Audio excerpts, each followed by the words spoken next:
Well, good morning everyone, and welcome back to another video. I hope you're well.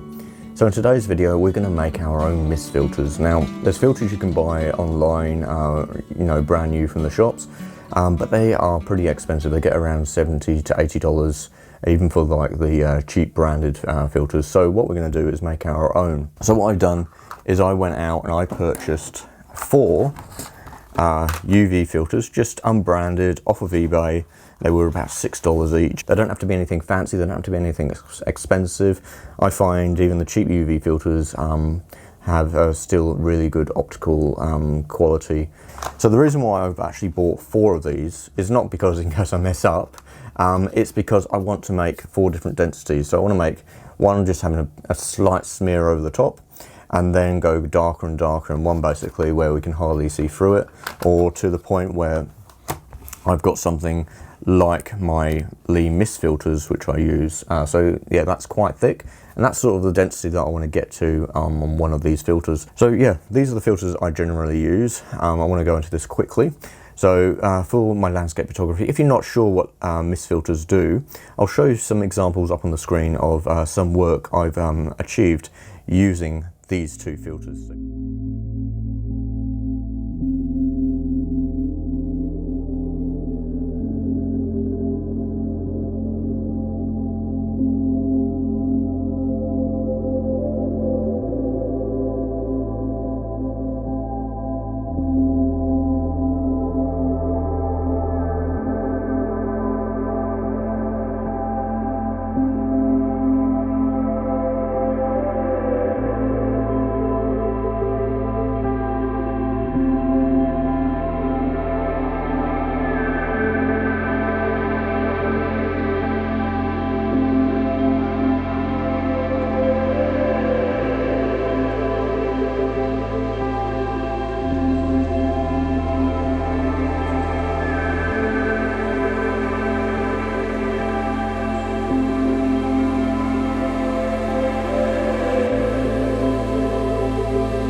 The only thing is with our filters that we're going to be making today is we can't really have a gradient. What we'll be doing is, now I did buy a couple of different products.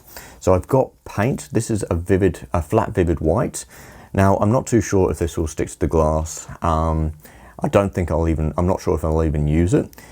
But what I also do have is this. Now this is frosted glass. I didn't even realise this until I got the other one out, and then I thought, you know what, I'll get both to be on the safe side. So this is decorative frosted finish, which basically sounds fantastic for what we want to do. Ideal for glass doors, windows, mirrors, and glass ornaments. So I'll say this is going to be perfect. We're going to use a bit of masking tape around the filters. Just pop it around the edges, make it look nice. The last thing I want to do is have a bit of overspray as well, and not being able to possibly put a polarizing filter on the thread and on the front there. And also I don't want anything to bind the thread that goes onto the camera. We'll go out into the field once we've done it. I'm hoping this afternoon. It's forecast for cloudy conditions, and we want really nice soft lights and a blank canvas really. So what we'll do is I will get myself sorted, get myself a little box where I can spray these filters, and I'll also wrap up these filters in preparation. You don't need to see that really. Now I've done all 4 filters. They're all masked up, as you can see there. Made sure that I got it the right way around, so the threaded side that screws onto the camera gets the tape around the back. And what I'll just do now is just clean the front of the filter to make sure there's no like grease or anything like that. So all I've got is my microfiber cloth, and all I'm going to do is what I've always been doing for many years. It's just a little bit of breath, just a slight minute of breath, just a little bit of condensation on the lens, and then just give it a wipe from the middle out to the edges. So that means if any bits of dirt are in the middle, as I'm wiping around, it will get taken to the edges and then off the filter. So I'm just going to do that to all 4 filters, and then we can get into spraying these filters. All right, so now we've got our spraying booth. We basically just got this cardboard box. So yeah, got our spray can ready. What I'm going to do quickly, now they've all been wiped down, I'm just going to get my little blower in and just give it a little blow on the surface, just in case there's any dust that's settled on the top between these. Now this is the first go, I've already shaken this. Give it a little bit more actually. And we'll give this a coat. So, okay, so I've done a little bit. So that'll be our first one, if you can see that. Now I'm just going to keep working my way through, so do from light to thicker to really thick. So make a few passes. So this is our next one. There we go. So that's looking very thick, as you can see. So the texture on these isn't what I was expecting, but I'm still hoping it will work, because it's not as fine as my mist filters, the Lee ones. But I think this should work quite nicely. So I'll wait for it to dry before I take off any of the tape, and then we'll go out on location.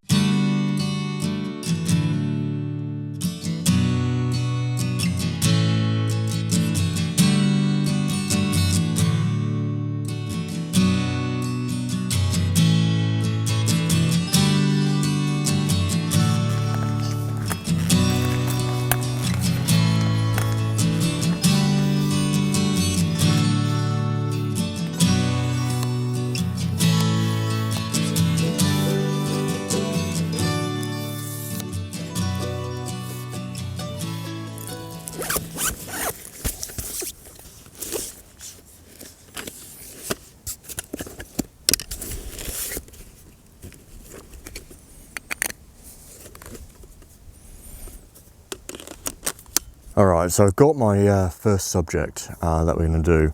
So you might notice no filter on the front, and I've just selected this tree in front of me. So I'm going to go for the, I think, F8. Bring my ISO down, just focusing on the grasses in front of this tree. Manual focus in there, there we go. And while we've got no clouds around, we got clouds around, and no blue sky, I'm just going to get this shot quickly.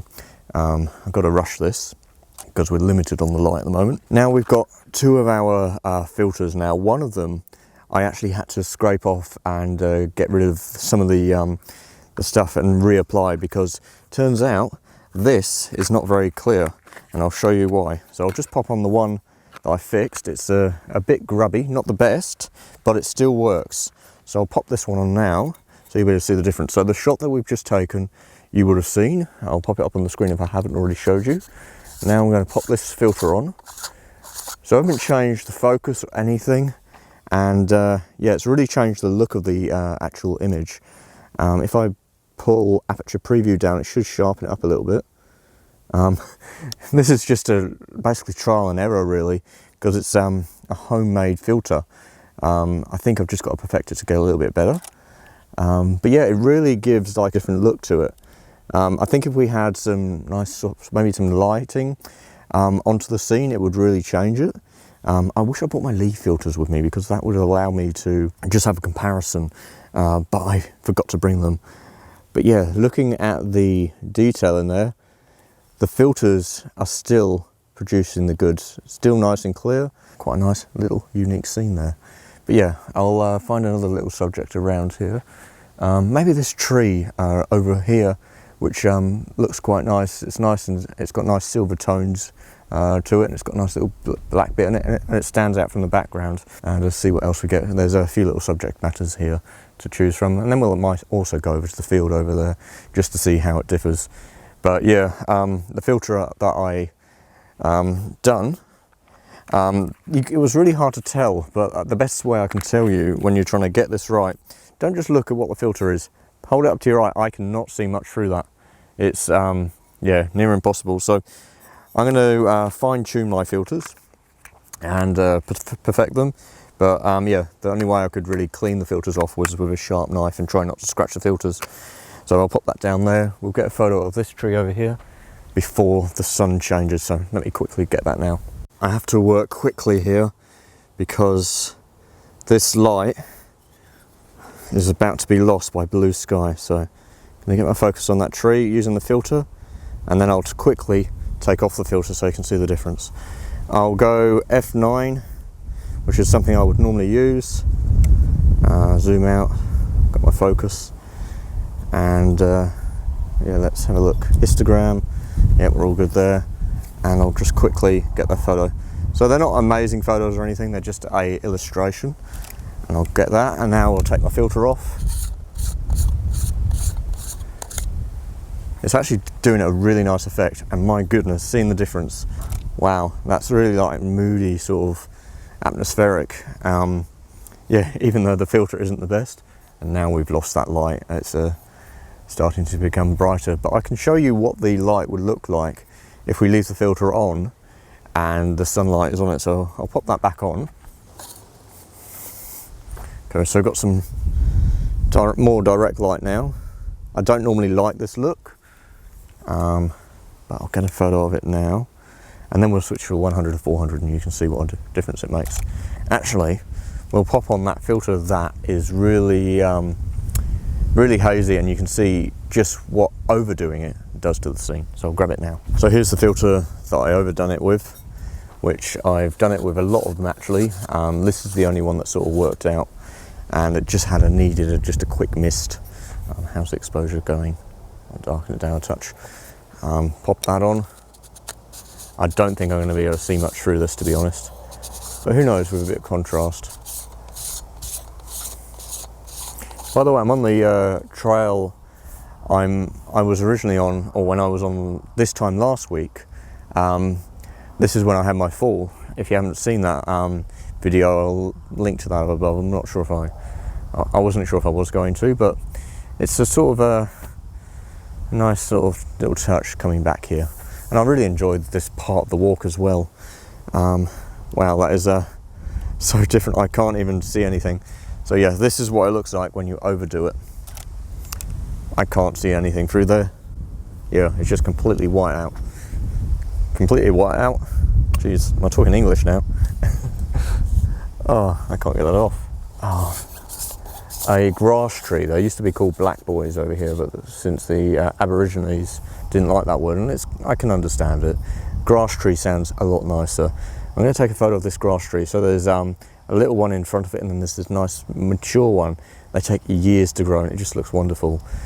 So yeah, I'll pop on my 100 to 400. We'll get a shot of that, and I think that'll probably be it.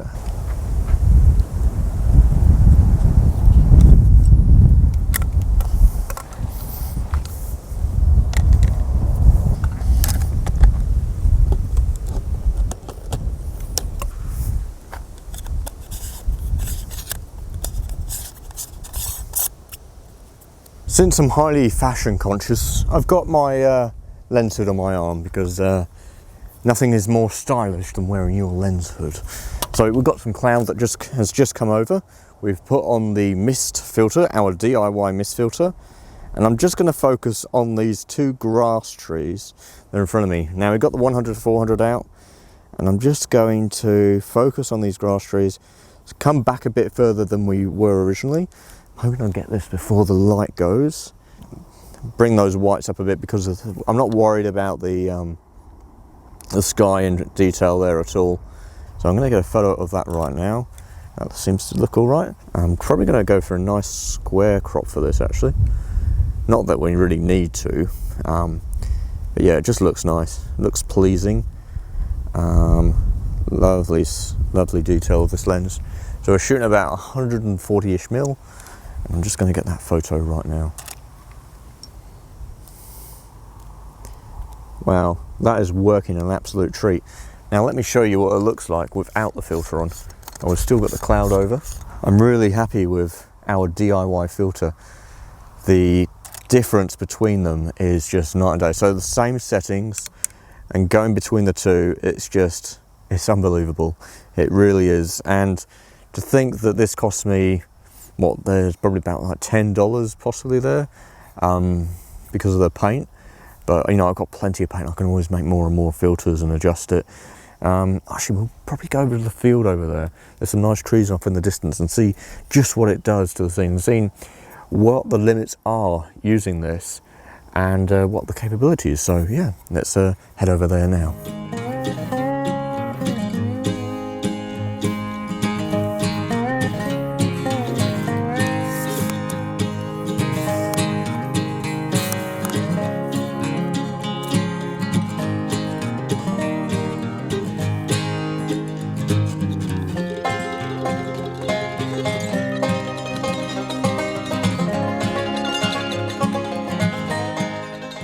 Okay, so I've just taken a photo of that post right there.